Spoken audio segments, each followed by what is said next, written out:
but and the overall takeaway from this game was the players that we needed to step up to win. When the game was in doubt, the guys that we knew we had to rely on, they stepped up. This was about heart. This was about who wanted to win, and you saw that from DJ. You saw that from Shipley on that touchdown run where he managed to stay up and reach across the goal line.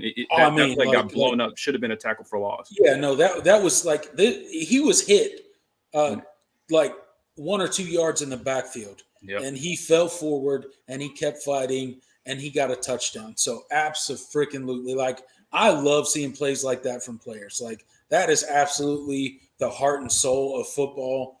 That is what being all in is all about. That's what Dabo Swinney preaches, and you love to see things like that, especially from your big players in Shipley. Yeah, absolutely.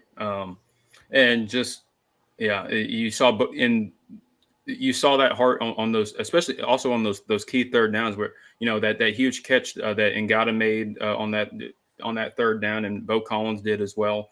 Yep. Those kind of plays are just the kind of we've been waiting to see from the wide receivers. It looked like the passing game was really in sync for the most part.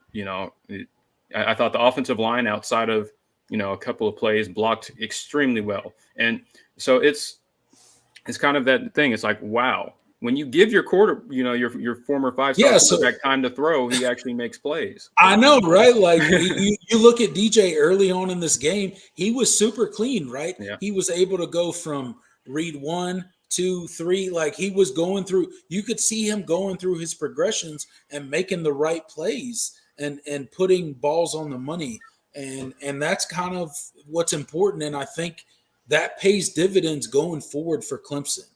Our offense is definitely making strides. And I know it doesn't look like it looked under Deshaun Watson. It doesn't look like it looked under even going back to Taj Boyd or Trevor Lawrence or even Kelly Bryant for that matter. Okay? It doesn't look the same. But if you've been watching this Clemson's offense for any amount of time, especially last year and this year, under the tutelage of DJ Uiagalelei, he has gotten so much better, and I don't care what you say. He has gotten so much better. He has accepted every single responsibility. He has accepted every single shortcoming that he has been as a starting quarterback, especially last year, and that's all you can ask for, right? As a fan base, I mean, what more do you want in your starting QB?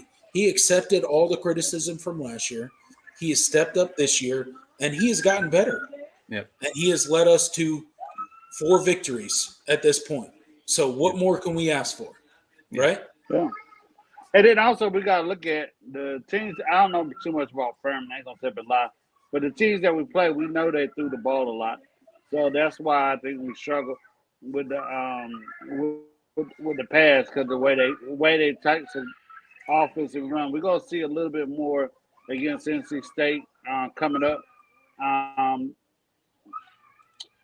But DJ, man, he was just amazing, man. I'm glad. And if y'all know me, I was rooting for DJ the whole year since last year. Cause I just think that somebody that's recruited that highly is not always his fault. So that's what I was looking at, too. The offensive line finally played better. Receivers have started catching the ball a lot better. And we're doing a lot more other stuff that help them out and giving the tight ends the ball. So I think that we finally are coming together on offense. It's a long season. Like you said, we only played 4 games. Absolutely. It's absolutely a long season. Clemson's got a long way to go. I think we all three agree here today. Clemson is not a playoff team at this point. I don't even think we're an ACC championship team at this point. But like you guys say, it is a long season. Clemson's offense is showing a bunch of improvement. I think Clemson's defense can get better throughout the season. I think I don't think anyone was wrong when it comes to Clemson's front, especially the front four. When it comes to rushing the passer and things like that. I think they are elite. I think Clemson's linebackers are extremely fast.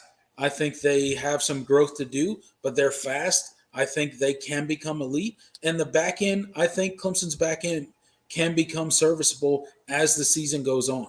And that's yet to be seen. It's a long season. Look, we are not the team that we will be in November. I hope not, right? We're not the team that we will be in October. We're not the team that will be in November. We're not the team that will be come playoff time or bowl season. If we don't get to the playoffs, right? So we're not that team yet, and I think it's yet to be seen how good we will be. Scott Smith, our buddy Smitty, gets into the chat. He wasn't able to watch the game today, so he did not join us for the post-game breakdown. He said that over-the-shoulder throw for a TD in OT was beautiful. Yeah, it absolutely was beautiful. That was wonderful. Just perfectly played right over, and Bo did a good job of getting a step. He had at least like a foot and a half, a step and a half of separation on the DB too. I'm telling you, I was super worried when I saw Bo Collins went down and started grabbing his shoulder. Yeah, that dude is our best receiver. Antonio Williams. I think Bo Collins and Antonio Williams has definitely kind of separated themselves when it comes to Clemson's top receivers. Hey Craven, check out the private chat. Mark sent you something. I got you. I think he already got it. Yeah, I got it. Thank you. Okay.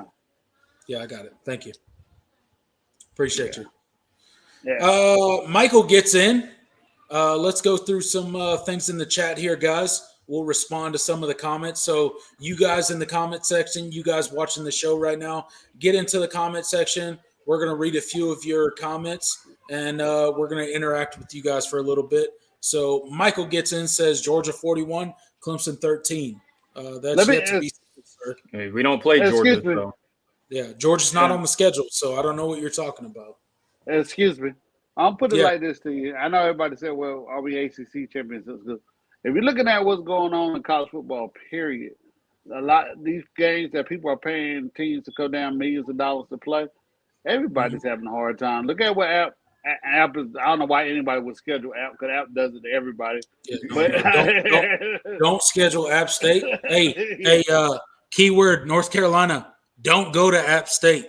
Yeah. I don't know why y'all thought that was a good idea. Hey, at least they won. At least they won. A&M let App State come to their house and beat them. So this is true. Why would you go to App State and be like, yeah, we'll pay you to play us? Like what? Yeah. No. Yeah, don't do that. But if you go look at what's going on in college football, these teams are not backing down from these schools just because they got a bunch of 5 stars or what's called. They're not scared. They are not scared. They are not scared.